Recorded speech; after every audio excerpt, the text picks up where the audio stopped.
juga memohon maaf apabila selama memimpin DPR RI terdapat hal-hal yang kurang berkenan bagi. Dalam rapat paripurna terakhir DPR belum mengesahkan rancangan undang-undang perampasan aset, rancangan undang-undang hukum adat. Sulit memberantas korupsi itu. Tolong melalui Pak Bambang Pacul, Pak, tolong Pak, undang-undang perampasan aset tolong didukung, Pak. Pak Mahfud tanya pada kita, tolong dong undang-undang perampasan aset dijalanin. Republik di sini ini gampang Pak Senayan ini. Lobbynya jangan di sini Pak. Ini Korea ini semua menurut bosnya masing-masing. Bambang Pacul siap kalau diperintah. Megawati mengeluarkan SKL, surat keterangan lunas, yang ditentang awalnya oleh Kwi Kian Gi. Dan ketika itu Kwi Kian Gi mengatakan PDIP adalah partai yang paling korup di Indonesia. Ini yang saya dengarkan undang-undang perampasan aset, anggota DPR itu takut. Para pejabat di eksekutif juga takut. Nih kalau diundang-undangkan, ini saya yang kena langsung. Karena di situ ada ketentuan. Kenapa?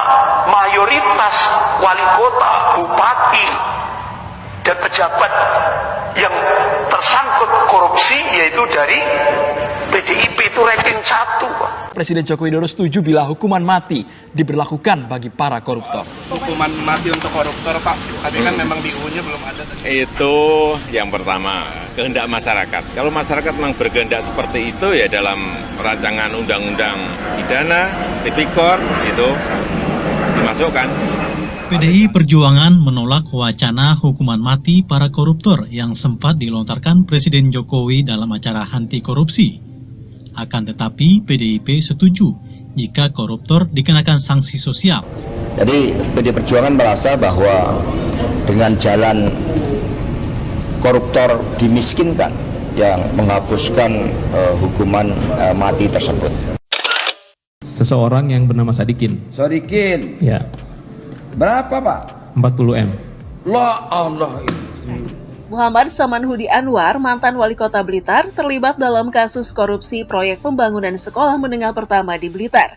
Inyoman Damantra, mantan anggota DPR RI dari PDIP, terjerat kasus korupsi terkait pengurusan impor bawang putih. Mereka kembali periksa anggota Komisi 4 DPR RI fraksi PD Perjuangan Adrian Syah. Ia diperiksa atas kasus dugaan pemberian hadiah PT Mitra Maju Sukses di Kabupaten Tanah Laut, Kalimantan Selatan. Apakah Bapak setuju terkait dengan rancangan undang-undang perampasan aset itu bagaimana? Ya, saya kira itu adalah revolusi ya. Artinya revolusi hukum yang menurut saya sangat bagus menurut saya kalau revolusi perampasan aset itu segera ditindaklanjuti. Mengenai rancangan undang-undang perampasan aset. Saya informasikan bahwa naskah yang memuat keseluruhan substansi sudah selesai. Mereka yang tertangkap tangan KPK, kami berikan sanksi pemecatan. Budi Irawan, mantan Bupati Halmahera Timur, divonis bersalah atas kasus suap terkait proyek pembangunan infrastruktur. Edi Rahmat, mantan anggota DPRD dari PDIP di Sulawesi Selatan. Diah Ayu Kartika, kader PDIP dari Jawa Timur, tersandung kasus korupsi dana hibah. Ia terbukti menyelewengkan dana yang seharusnya digunakan untuk program masyarakat. Perampasan aset kan pemerintah sudah mengirimkan ke DPR RI, ya, itu kan bagian daripada politik hukum. Kita melihat saja, gitu. Kami menunggu saja, gitu, ya. Pastinya kami semua kan akan menjalankan proses daripada apa yang sudah dijalankan oleh pemerintah dan daripada DPR RI. Ketua DPR Puan Maharani menggelar rapat paripurna terakhir DPR periode 2019-2024. Puan Maharani menitikan air mata saat menyampaikan permohonan maaf sebagai pimpinan DPR. Juga memohon maaf apabila selama memimpin DPR RI terdapat hal-hal yang kurang berkenan bagi anggota DPR RI ataupun bagi fraksi-fraksi DPR RI. Dalam rapat paripurna terakhir DPR belum mengesahkan rancangan undang-undang perampasan aset, rancangan undang-undang hukum adat, dan RUU PPRT atau perlindungan pekerja rumah tangga. Wakil Ketua DPR Sufmi Dasko Ahmad bahkan bilang dua RUU yakni RUU perampasan aset dan RUU hukum adat belum pernah dibahas. Padahal RUU perampasan aset sudah mulai disusun sejak era pemerintahan Presiden SBY tahun 2008. Saudara, saya ingin mengusulkan begini, sulit memberantas korupsi itu. Tolong melalui Pak Bambang Pacul, Pak, tolong Pak, undang-undang perampasan aset tolong didukung Pak. Biar kami bisa ngambil begini-begini ini Pak. Pak Mahfud tanya pada kita, tolong dong undang-undang perampasan aset dijalanin. republik di sini ini gampang Pak Senayan nih. Lobbynya jangan di sini Pak. Ini Korea ini semua nurut bosnya masing-masing. Di sini boleh ngomong kalah Pak.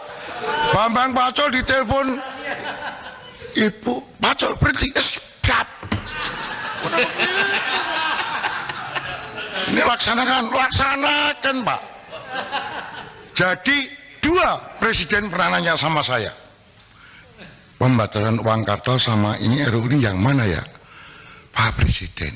Kalau pembatalan uang kartal pasti DPR nangis semua. Kenapa? Masa dia bagi duit harus pakai e-wallet Pak? E-walletnya cuma 20 juta lagi, nggak bisa Pak. Nanti mereka nggak jadi lagi. Oh iya. Loh, saya terang-terangan ini gitu loh. Mungkin perampasan aset bisa, tapi harus bicara dengan para ketum partai dulu. Kalau di sini nggak bisa. Teori saya. Jadi permintaan jenengan langsung saya jawab, Bambang Pacul siap kalau diperintah. Mana perintah berani Pak? Sama toh? Ayo. Dan setelah Taufik Kemas pulang, Megawati mengeluarkan SKL, surat keterangan lunas, yang ditentang awalnya oleh Kwi Kian Gi. Dan ketika itu Kwi Kian Gi mengatakan PDIP adalah partai yang paling korup di Indonesia. Juliari Batubara yang menjabat sebagai Menteri Sosial adalah salah satu kader PDIP yang paling mencoreng nama partai. Ia dihukum 12 tahun penjara setelah terbukti bersalah dalam kasus korupsi dana bantuan sosial atau Bansos COVID-19. Komisi Pemberantasan Korupsi atau KPK menjemput paksa mantan Bupati Tanah Bumbu Kalimantan Selatan yang juga politisi PDI Perjuangan Mardani Maming di sebuah apartemen di Jakarta Senin 25 Juli 2022. Undang-undang perampasan aset yang sekarang sudah di DPR, yang sudah di DPR. Ini yang saya dengarkan, undang-undang perampasan aset, anggota DPR itu takut. Para pejabat di eksekutif juga takut. Ini kalau diundang-undangkan, ini saya yang kena langsung. Karena di situ ada ketentuan orang yang hartanya tidak sesuai dengan profilnya, pejabat yang tidak hartanya tidak sesuai dengan profil jabatannya, itu hartanya bisa dirampas dan diminta membuktikan bahwa itu sah. Nah itu juga waktu di Kumham saya dulu merancang undang-undang pembuktian terbalik. Orang itu kalau lebih sita aja hartanya, lalu suruh membuktikan bahwa itu benar. Ini karena warisan, ini karena hibah orang tua, ini karena peningkatan tanah. Kalau saya dulu kekayaan saya 2 miliar kok sekarang jadi 5 miliar. Tunjukkan aja NJOP-nya ini Pak, naik NJOP. Kan ada catatannya. Saya tidak korupsi, memang nilainya naik. Kan gitu kan? Ini Pak, orang tua saya mati tanggal sekian, ini saya dapat warisan ini. Udah clear, kamu bersih gitu. Nah ini kan ditakuti nih. Karena sekarang diduga banyak sekali pejabat yang hartanya berlebih dari profilnya. Nah oleh sebab itu jalan keluarnya kalau memang itu ditakuti, ya itu tadi pemutihan diikuti dengan perampasan aset dan berlakunya misalnya berlaku 2 tahun sesudah diundang. Padahal di parlemen sudah sepakat siapa yang melakukan korupsi di era pandemik hukumannya mati. Tapi akhirnya Ibu Megawati interupsi. Jangan dihukum mati. Kalau dihukum mati kaderku habis semua. Nah itu. Karena apa? Mayoritas wali kota, bupati, dan pejabat yang tersangkut korupsi yaitu dari PDIP itu ranking 1. Presiden Joko Widodo setuju bila hukuman mati diberlakukan bagi para koruptor. Pemerintah bahkan akan menginisiasi revisi undang-undang tindak pidana korupsi jika aturan hukuman mati tersebut menjadi kehendak rakyat. Soal hukuman mati untuk koruptor Pak, tadi kan memang di UU-nya belum ada, tadi Bapak jawab. Apakah nanti akan diatur Pak, direvisi? Yang ada. Itu yang pertama, kehendak masyarakat. Kalau masyarakat memang berkehendak seperti itu ya dalam rancangan undang-undang pidana, tipikor itu dimasukkan. Tapi sekali lagi juga tergantung kepada yang ada di legislatif. Pak, ini kan bakal jadi inisiatif pemerintah Pak kalau seperti itu? Ya bisa saja kalau memang itu kehendak dari masyarakat. PDI Perjuangan menolak wacana hukuman mati para koruptor yang sempat dilontarkan Presiden Jokowi dalam acara anti korupsi. Akan tetapi, PDIP setuju jika koruptor dikenakan sanksi sosial. Hal ini disampaikan Sekretaris Jenderal PDI Perjuangan, Hasto Kristianto, usai memberikan keterangan ke awak media. Jadi PDI Perjuangan merasa bahwa dengan jalan koruptor dimiskinkan, kita juga terikat dengan konvensi-konvensi internasional yang menghapuskan hukuman mati tersebut. Salah satu anggota DPR RI dari fraksi PDIP menjadi tersangka kasus korupsi. Dia adalah Ismail Thomas. Ismail Thomas diduga memalsukan dokumen yang dijadikan alat bukti dalam persidangan sengketa lahan antara PT Sendawar Jaya dan sejumlah pihak, termasuk Kejaksaan Agung. Patut diduga bahwa pemalsuan tersebut terkait kedudukan tersangka sebagai Bupati Kutai Barat pada tahun 2006 sampai 2016. Apabila terbukti bahwa pemalsuan dilakukan ketika Ismail Thomas menjabat, maka sangat mungkin uang hasil kejahatan tersebut digunakan yang bersangkutan untuk mengikuti pemilihan anggota legislatif 2019. Kasus ini seharusnya membuka mata publik bahwa uang haram yang masih beredar akan dapat mengantarkan seseorang pada kekuasaan dan berpotensi untuk berbuat jahat kembali, misalnya korupsi. Inilah mungkin yang menjadi penyebab DPR enggan mengesahkan RUU Perampasan Aset. Kehadiran Undang-Undang Perampasan Aset dan pembatasan uang kartal bisa mengakibatkan banyak anggota incumbent yang tidak bisa mencalonkan kembali. Selain itu, partai politik juga sebaiknya bertindak keras kepada siapapun anggotanya yang korupsi untuk kepentingan apapun. Hal ini dilakukan supaya pemilu berjalan jujur dan adil. Sri Hartini yang menjabat sebagai Bupati Klaten juga menjadi sorotan publik setelah terjerat kasus suap jual beli jabatan di pemerintah Kabupaten Klaten, Jawa Tengah. Ia divonis 11 tahun penjara karena terbukti menerima suap dari para calon pejabat yang ingin menduduki posisi strategis di pemerintahan daerah. Muhammad Samanhudi Anwar, mantan wali kota Blitar, terlibat dalam kasus korupsi proyek pembangunan sekolah menengah pertama di Blitar. Inyoman Damantra, mantan anggota DPR RI dari PDIP, terjerat kasus korupsi terkait pengurusan impor bawang putih. Mereka kembali periksa anggota Komisi 4 DPR RI fraksi PDI Perjuangan Adrian Syah. Ia diperiksa atas kasus dugaan pemberian hadiah PT Mitra Maju Sukses di Kabupaten Tanah Laut, Kalimantan Selatan. Apakah Bapak setuju terkait dengan rancangan undang-undang perampasan aset itu bagaimana? Ya, saya kira itu adalah revolusi ya. Artinya revolusi itu yang menurut saya sangat bagus menurut saya kalau revolusi untuk perampasan aset itu segera ditindaklanjuti gitu.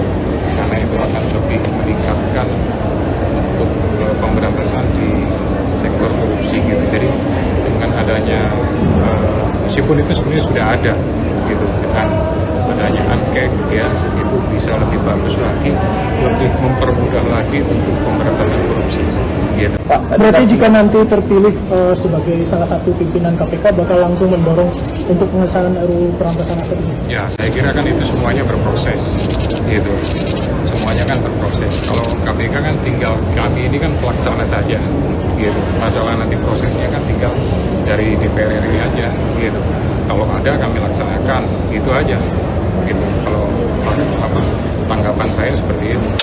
Mengenai rancangan undang-undang perampasan aset, saya informasikan bahwa naskah yang memuat keseluruhan substansi sudah selesai dalam waktu tidak lama.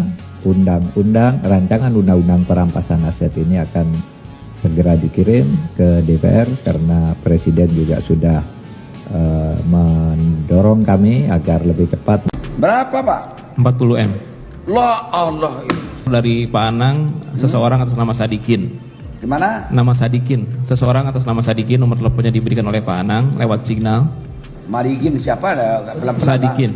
Sadikin. Iya. Sodikin apa Sadikin Pak? Sadikin. Sadikin. Betul. Berapa?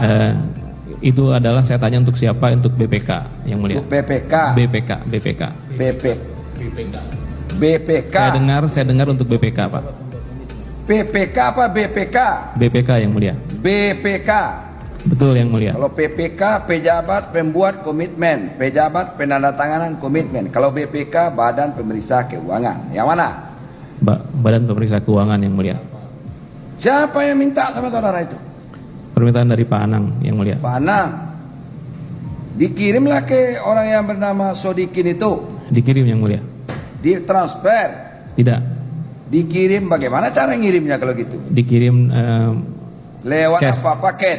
Enggak, ya saya kirimkan langsung yang mulia. Hah? Saya serahkan langsung yang mulia. Antar langsung? Betul yang mulia. Tidak dikirim namanya diantar langsung, namanya Windy. Kalau dikirim itu lewat pos kah, lewat apakah itu dikirim namanya. Berarti diantar langsung. Betul yang mulia. Ketemulah sama orang yang bernama Sodikin itu. Betul yang mulia. Di mana ketemunya Pak? Ketemunya di Hotel Grand Hyatt. Grand Hyatt. Betul yang mulia. Grand Hyatt itu di Jalan Sudirman itu ya? Ya, dekat Bundaran HI. Hotel mewah itu Pak. Di parkirannya yang mulia. Oh, parkirannya, tidak sama masuk ke hotel. DPRD Kabupaten Bekasi Soleman atau SL digiring petugas Kejaksaan Negeri Kabupaten Bekasi dengan kondisi tangan diborgol pada Selasa sore. SL yang juga merupakan Ketua DPC PDI Perjuangan Kabupaten Bekasi langsung ditahan ke rumah tahanan Cipayung, Cikarang Timur hingga 20 hari ke depan. Ajay Muhammad Priyatna, mantan wali kota Cimahi, ditangkap KPK dalam operasi tangkap tangan atau OTT terkait proyek pembangunan rumah sakit di Cimahi. Mereka yang tertangkap tangan KPK, kami berikan sanksi pemecatan. Mereka yang oleh keputusan pengadilan yang bersifat tetap karena korupsi, kami berikan sanksi pemecatan. Jadi partai terus mendukung, membangun sistem, dan mempersiapkan seluruh calon dengan baik. Harun Masiku adalah salah satu kader PDIP yang hingga kini menjadi buronan KPK. Siapa yang nerima? Seseorang yang bernama Sadikin. Sodikin. Ya. Berapa Pak? 40 M. La Allah. 40 M. Betul yang mulia. Diserahkan di parkiran. Uang apa itu? Uang rupiah atau uang dolar Amerika, dolar Singapura, atau euro Eropa? Uang asing Pak. Hah? Uang asing yang mulia. Uang mata uang asing. Uang apa asingnya? Saya lupa detailnya, mungkin gabungan antara dolar dan Singapura dolar. Oh, Singapura dolar, dolar Amerika sama Singapura dolar. Pakai apa bawanya Pak? Pakai koper yang mulia. Pakai koper. Penuh koper itu? Penuh yang mulia. Penuh dengan uang dolar? Betul yang mulia. Dari mana saudara tahu itu 40 M? Karena saya yang menyiapkannya dengan Pak Irwan. Hah? Saya yang menyiapkannya dengan Pak Irwan. Menyiapkan, menghitunglah. Betul yang mulia.